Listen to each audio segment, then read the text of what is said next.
Bonsoir monsieur. Bonsoir.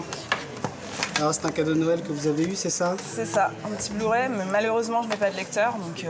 Donc vous pouvez pas l'utiliser. Eddie Loy ne semble pas surpris. Depuis les fêtes, dans ce magasin d'objets d'occasion, les cadeaux de Noël, on en rachète tous les jours. Je peux vous le reprendre 10 € votre Blu-ray. Oui, Ça ça vous me va. convient? Ok, c'est parfait. 10 € pour un cadeau d'une valeur de 25 €. Cela va permettre à Camille de se faire un peu d'argent. Elle est étudiante, après Noël, le budget est serré. J'ai pas mal dépensé, parce que bon, j'ai une famille quand même assez nombreuse, donc c'est toujours mieux de récupérer de l'argent plutôt que ça reste chez moi. Avec l'argent que j'aurais récupéré, je vais m'acheter des choses nécessaires, que ce soit de faire mes courses ou autre chose, de première nécessité, en priorité. Voilà vos 10 €. Merci beaucoup monsieur. Au mois de janvier, les fêtes sont passées par là. Les compteurs sont à zéro. Revendre ces cadeaux est un bon moyen de se renflouer. Près d'un Français sur deux serait prêt à le faire. Rencontre avec ces déçus de Noël qui osent en profiter. Chez ce leader de la vente d'occasion en ligne, la frénésie de Noël se prolonge en janvier.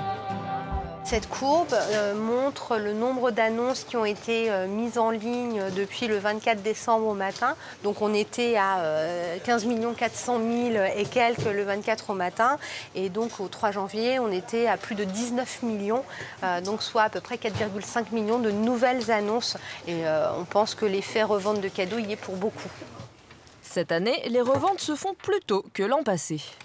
Il y a un contexte économique qui est quand même assez difficile, donc ils vont être, on va dire, plus soucieux, les Français, et plus pressés peut-être de récolter cette somme et de mettre donc en revente leurs cadeaux non désirés, bien évidemment. Donc 45% des revendeurs déclaraient le faire pour se faire plaisir derrière, donc ce Noël qui continue en janvier, mais ils sont quand même 31% à déclarer qu'ils vont utiliser cet argent pour payer les dépenses de Noël.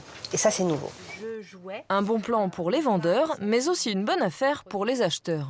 Par exemple, on a un CD, l'album d'Alicia Keys, qui est donc proposé à 6 € aux enchères. Et on sait que c'est un cadeau de Noël, voilà, cependant jamais utilisé, car cadeau reçu en double. Après, ce qu'on a, bien évidemment, c'est toute la catégorie jeux, jouets, jeux vidéo. Et puis, enfin, alors ça, c'est le petit clin d'œil assez rigolo, un toaster qui est en revente.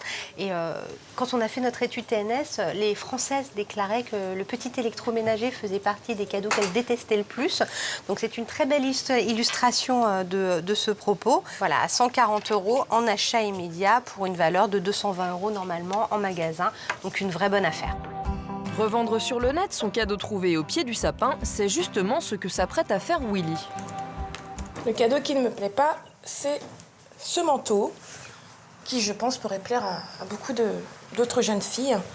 Mais moi, malheureusement, j'aime pas du tout la fourrure blanche. Et en plus, c'est pas ma taille, donc voilà, cadeau de ma sœur. Mais j'ai un peu mauvaise conscience par rapport à ma sœur. Mais bon, on est sœurs, elle comprendra.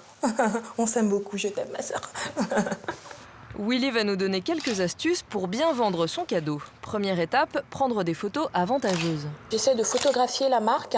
Et vu qu'elle est connue, voilà, ça va vraiment rassurer les acheteuses. Ensuite, mise en ligne de l'annonce avec le fameux argument. Super cadeau de Noël. Le fait de préciser que c'est un cadeau de Noël, ça veut aussi dire que c'est un produit qui est neuf, qui n'a jamais été porté, et voilà, qu'on peut avoir du neuf pour vraiment pas cher. Donc à l'origine, il vaut 80 €.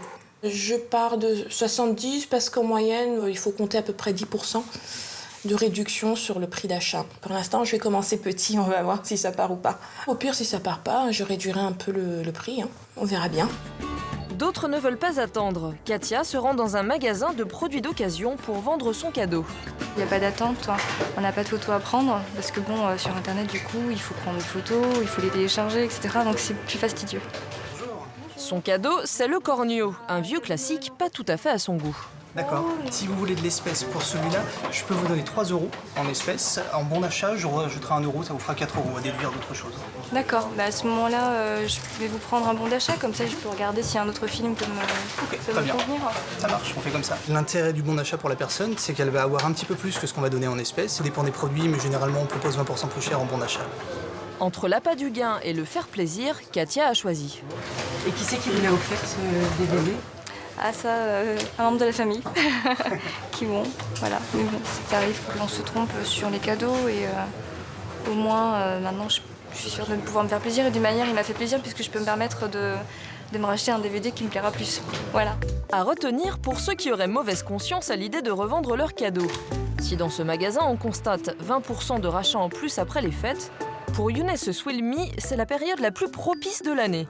Il a créé, il y a 2 ans, un site de revente de cartes cadeaux, l'un des cadeaux les plus offerts à Noël.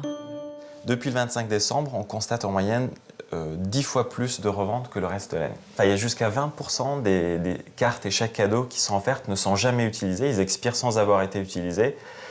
Enfin, les raisons sont multiples, ça ne plaît pas, on oublie de l'utiliser, on ne sait pas quoi en faire tout de suite, on dit ça servira dans l'avenir, on oublie de l'utiliser, ou tout simplement on a besoin de cash, et donc on préfère les revendre pour récupérer du cash.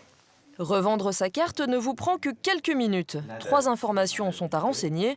Il suffit alors d'envoyer sa carte et le paiement se fait en 24 heures. Le principal intérêt de revendre ces cartes cadeaux sur notre site, c'est que le rachat est immédiat et entièrement sécurisé. Le prix de rachat va dépendre de l'enseigne, de la durée de validité résiduelle.